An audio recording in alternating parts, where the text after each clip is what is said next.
By the end of those 18 seconds, the hallway was quiet. No one was injured beyond what was necessary. No one raised their voice, and no one who witnessed it ever described it as a fight again. What remained years later was not the memory of force, but of control. How a narrow space meant to trap one man instead exposed 5 others. The method was rarely discussed. The outcome never was. The building was not meant for confrontation. It was a training facility used during the day, quiet by design, functional rather than impressive. By the early evening, most students had already left. The air carried the dull scent of sweat and cleaning solvent, the kind that lingers after repetition rather than intensity. Lights were partially dimmed, not shut off, just enough to soften edges and blur distance. The hallway itself was narrow, no wider than 2 men standing shoulder to shoulder. Painted walls showed years of contact, scuff marks from shoes, faded handprints near doorframes, small chips where equipment had been moved too quickly. It was not a place anyone would choose for a demonstration. There was no room to step back, no clear angles, no space to build momentum. Those who later spoke about that night always returned to the same detail first, the space. Not the people, not the tension, the space. Bruce Lee was moving through the corridor alone, unhurried, carrying nothing in his hands.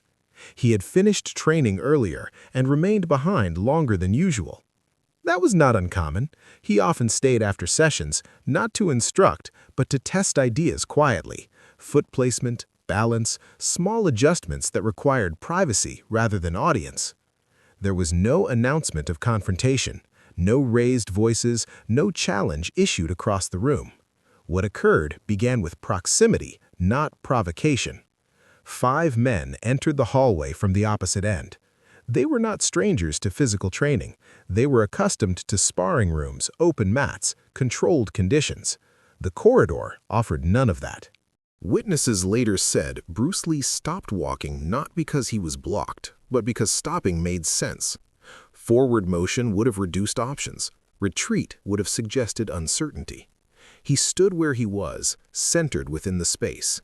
His posture relaxed enough to be misread. The hallway imposed its own limits. Elbows brushed walls when arms lifted too far. Footwork became shallow. Distance collapsed immediately. Those present would later say there was a brief moment, no more than a breath, when everyone seemed to register the same realization. Whatever was about to happen would not resemble training, not because it would be violent, but because it would be constrained. Bruce Lee did not adjust the environment. He did not reposition anyone. He accepted the space as it was. That detail mattered later when people tried to explain what they had seen. The corridor did not favor speed or strength. It favored economy. It rewarded awareness. It punished access. Nothing had happened yet. And yet, according to those nearby, something had already shifted. The hallway no longer felt neutral. The 5 men did not move at once. That, in hindsight, was the first mistake, though none of them would have described it as such at the time. They stood close enough to feel the narrowness of the corridor working in their favor. Numbers usually create pressure. In open space, that pressure must be organized. In a hallway, it forms naturally. There was no need for coordination, no need for signals. The assumption was simple. Proximity would do the work. They were not reckless men. Each had trained long enough to understand control, timing, and restraint. But training often builds its confidence on repetition within familiar dimensions. Mats, rings, rooms designed to allow reset and recovery. None of them had prepared specifically for a corridor that refused both. Later, when asked why they believed the situation favored them, one of them paused for a long time before answering. He did not mention strength or speed. He said only, there was nowhere for him to go. That belief shaped everything that followed. Bruce Lee's posture offered no resistance to the assumption. His shoulders were loose. His weight settled evenly through his feet. He did not square up in a way that signaled readiness. There was no visible tension in his hands.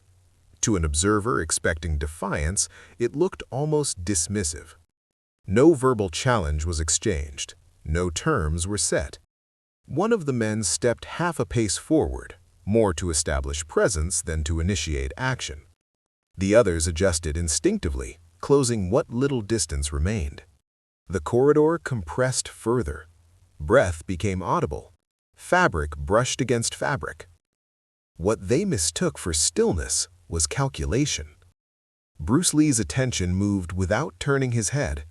He did not track individuals, he registered positions, angles, weight distribution, where the walls limited motion and where they could be used. The hallway was not an obstacle to be overcome, it was a framework already defined. Witnesses later noted that he did not look at any one person for more than a moment. His gaze moved as if confirming something already known. There was no urgency in it. The 5 men, by contrast, focused on him as a single target. Their confidence rested on convergence, the belief that collective pressure would erase individual skill. In most environments, that assumption holds. Here, it did not. The corridor allowed only one approach at a time. The rest were forced to wait, even if only for fractions of a second. That delay was invisible to them. It was not invisible to him. No one spoke. No one signaled. The situation did not escalate through intent. It escalated through misunderstanding. And once that misunderstanding settled in, the outcome was already narrowing, quietly, decisively, towards something none of them had planned for. The building did not react the way it would have during normal training hours. There was no sudden crowd, no ring of onlookers pressing closer for a better view. What attention gathered did so cautiously, almost reluctantly, as if the space itself discouraged spectacle. A few people remained in nearby rooms, cleaning equipment, changing clothes, reviewing notes from the day.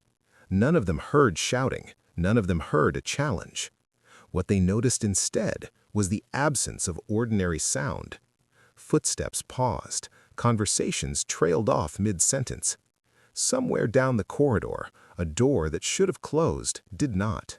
Those who became aware of the situation later described the same sensation, a shift in atmosphere without an obvious cause.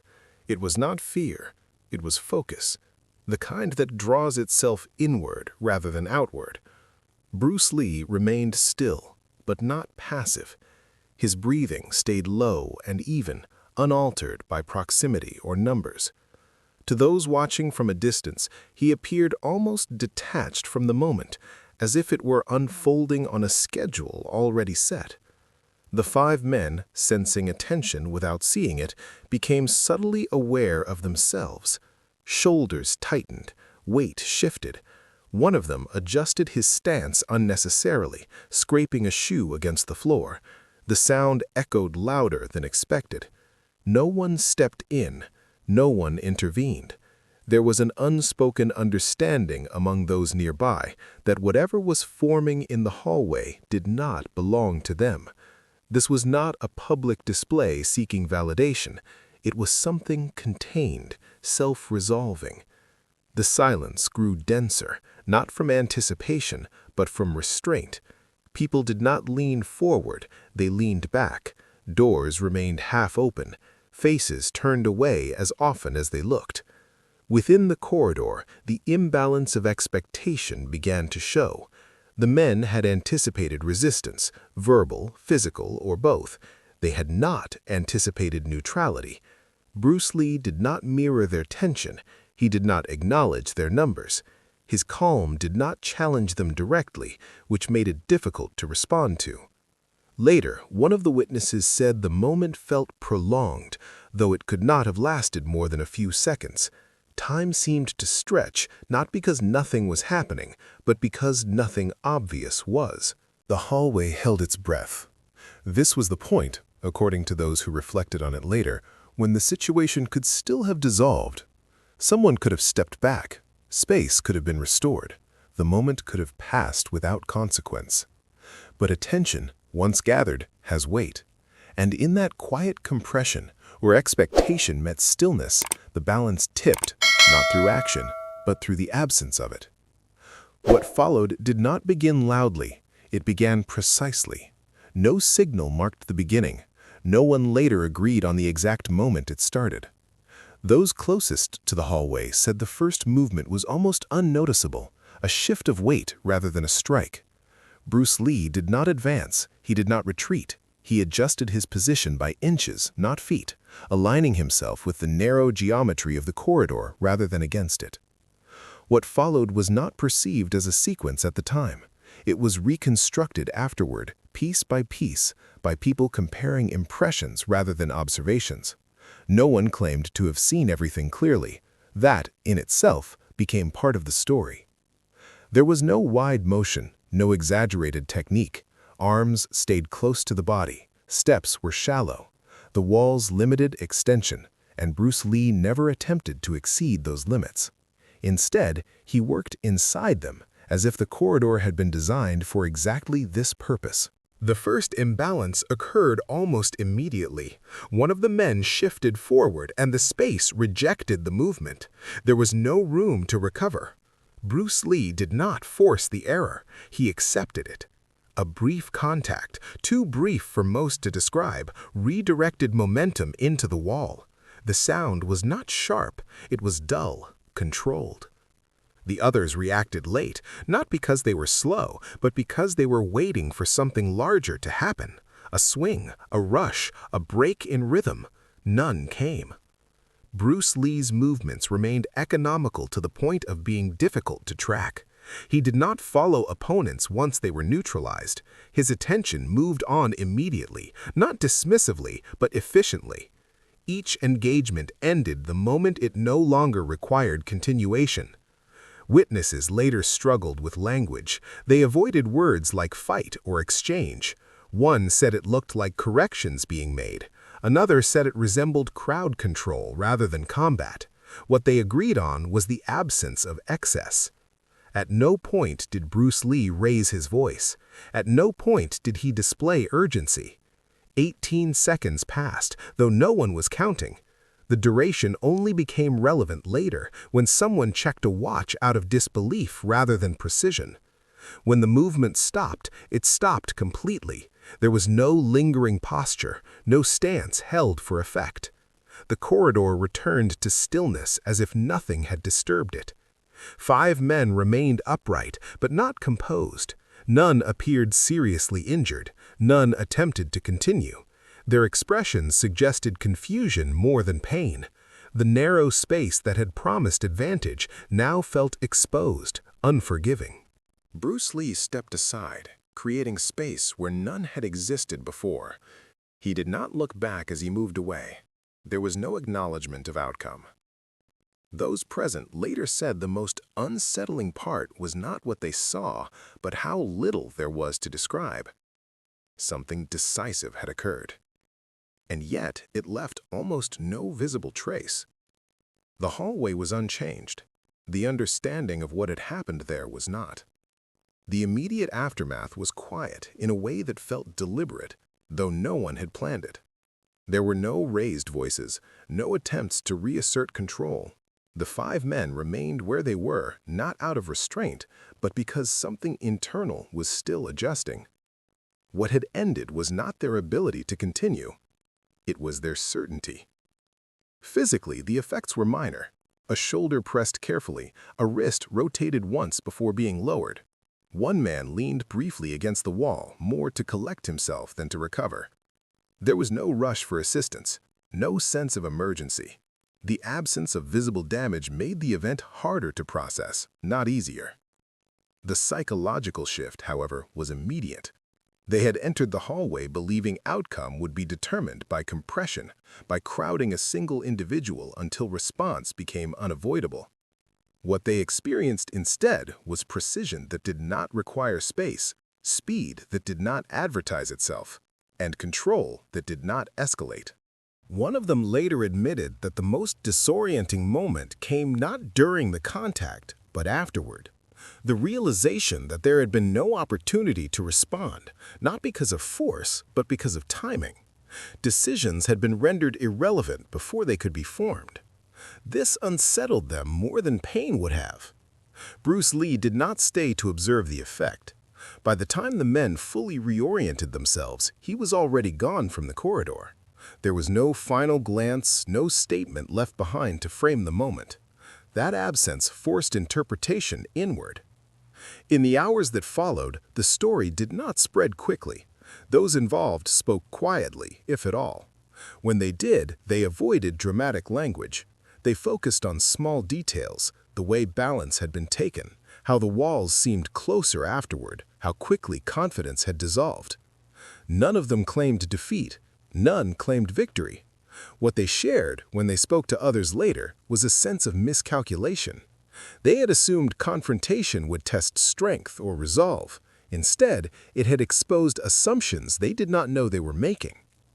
The hallway, unchanged, became a reference point rather than a setting. People walked through it differently after that night, noticing its constraints, its angles, its lack of forgiveness. The collapse, when described years later, was never attributed to a technique. It was attributed to understanding, specifically the moment it failed. And once it did, there was nothing left to sustain the challenge. In the days that followed, the hallway returned to its ordinary function. People passed through it without pausing. The walls accumulated new marks, indistinguishable from the old ones.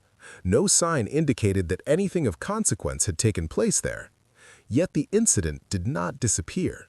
It moved quietly, carried not by retelling, but by omission. Those who had been present spoke less about what Bruce Lee had done and more about what had not occurred. There was no escalation, no pursuit, no attempt to frame the moment as a victory. That restraint gave the story weight. Years later, when the account surfaced in fragments, it was rarely told the same way twice. The number of seconds varied. The positions were debated. What remained consistent was the tone. People did not recount it with excitement. They spoke as if recalling a demonstration they had not fully understood at the time. The 5 men continued their training elsewhere. None publicly challenged Bruce Lee again. Some changed the way they approached space, preferring environments that allowed distance and reset. Others became more attentive to moments of stillness, to the information contained in restraint. Bruce Lee himself never documented the incident. It did not appear in interviews. It was not referenced in instruction. When asked, indirectly, about confrontations in confined spaces, he spoke instead about efficiency and awareness without context or anecdote. That omission shaped the legacy more than any confirmation could have. Over time, the hallway became symbolic, though few knew its location.